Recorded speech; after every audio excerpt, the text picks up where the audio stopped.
With the passage of time یہ relations خراب ہو گئے. وہ ریلیشنس جو ہے خراب ہونے کے ریزنس کیا تھے؟ The reason main was the nuclear technology of Pakistan. کیونکہ 1974 میں امریکہ نے انڈیا نے اپنی ملٹری ماڈرنائز کرنا شروع کر دی تھی, اور پوکھران کے اندر 74 میں جو ہے انہوں نے نیوکلیئر ٹیسٹ بھی کر لیے تھے. تو پاکستان کے لیے لازمی تھا کہ پاکستان بھی وہ ٹیکنالوجی لیتا. تو Pakistan wanted to pursue nuclear technology, and the reason was کہ یہی ریزن تھا کہ پاکستان کے جو ریلیشنس ہیں وہ امریکہ کے ساتھ دوبارہ خراب ہونا شروع ہو گئے. تو With I have allowed you, you can record it. Mohsen and Noor, you also, if you want. Okay. تو نیوکلیئر جو ٹیکنالوجی تھی اور ریلیشنس پاکستان کے کیسے بنے یو ایس اے کے ساتھ. پہلے تو بہت اچھے ریلیشنس تھے, 2 دفعہ بھٹو نے وزٹ بھی کیا تھا امریکہ کو. The sharp difference arose between the Pakistan and USA when Pakistan entered into agreement with France to acquire a nuclear reprocessing plant in 1974.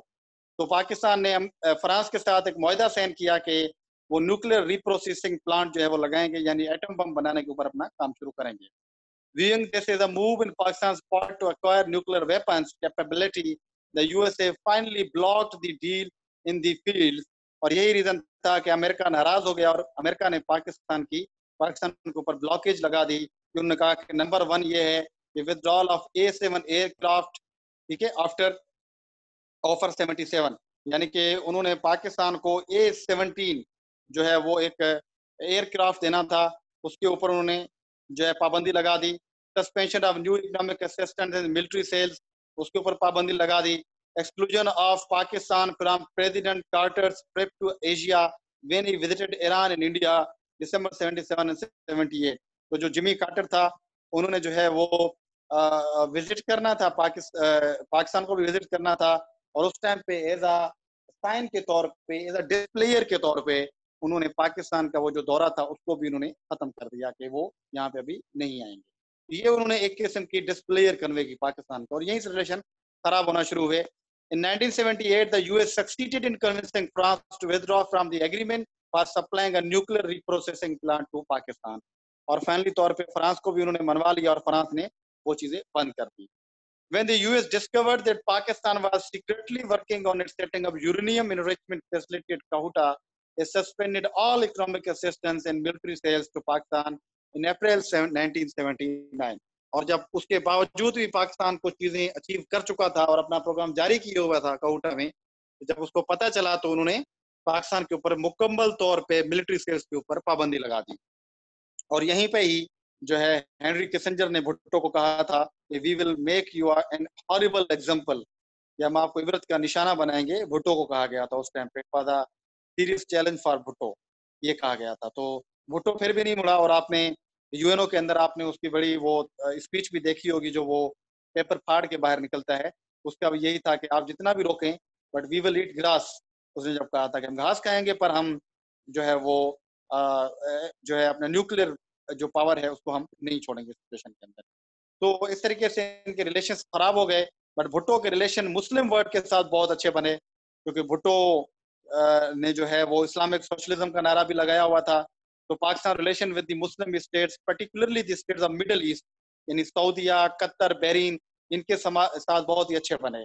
تو these relations served Pakistan diplomatic, economic and security needs in the post 71 ایرا. تو انہوں نے پاکستان کی support بھی کی, پاکستان کو economic اور military support بھی دی پاکستان کو, اور پاکستان جو ہے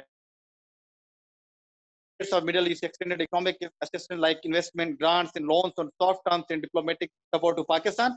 میں نے آپ کو ڈومیسٹک پولیٹکس میں پڑھایا تھا کہ بھٹو کے دور میں کتنے لوگ تھے جو باہر کمانے کے لیے گئے تھے.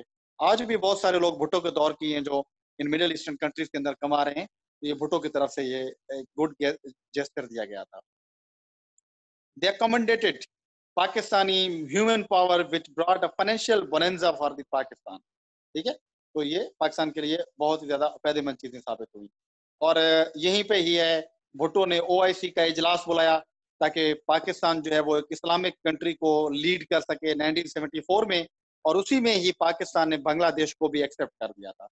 اور بنگلہ دیش کو ایکسیپٹ کرنے کا بھٹو کا انداز بڑا عجیب و غریب سا تھا کہ بھٹو پہلے تقریر کرتا تھا لوگوں کے سامنے اور نیریٹو شیپ کرتا تھا. بھٹو کہتا تھا کہ بنگلہ دیشی ایسے ہیں ویسے ہیں یہ ہیں وہ ہیں, تو ہمیں ان کو نہیں ایکسیپٹ کرنا چاہیے, نہیں کرنا چاہیے. تو لوگ کہتے تھے کہ ہم نہیں کرتے. پھر تقریر میں بھٹو کہتا تھا کہ یہ فضول ہیں, یہ فارغ ہیں, یہ ہمارے ساتھ رہتے تو ہمیں اور نقصان پہنچتا, اچھا ہوا جان چھٹی, خدا نے ہمیں نکالا ان کو, تو کیا ہمیں ایسٹ پاکستان کو ایکسیپٹ کرنا چاہیے یا نہیں کرنا چاہیے. تو لوگ اس ٹائم پہ کچھ کہتے تھے کرنا چاہیے, کچھ نہیں کہتے تھے. تو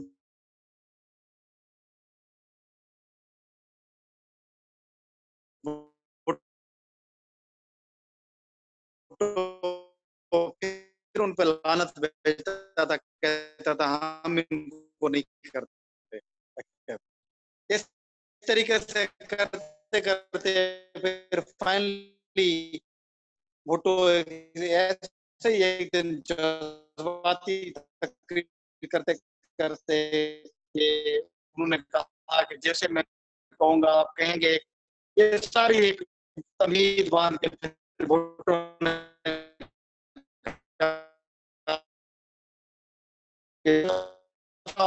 ہم ایکسیپٹ نہیں کرتے, ہم اس نہیں رہتے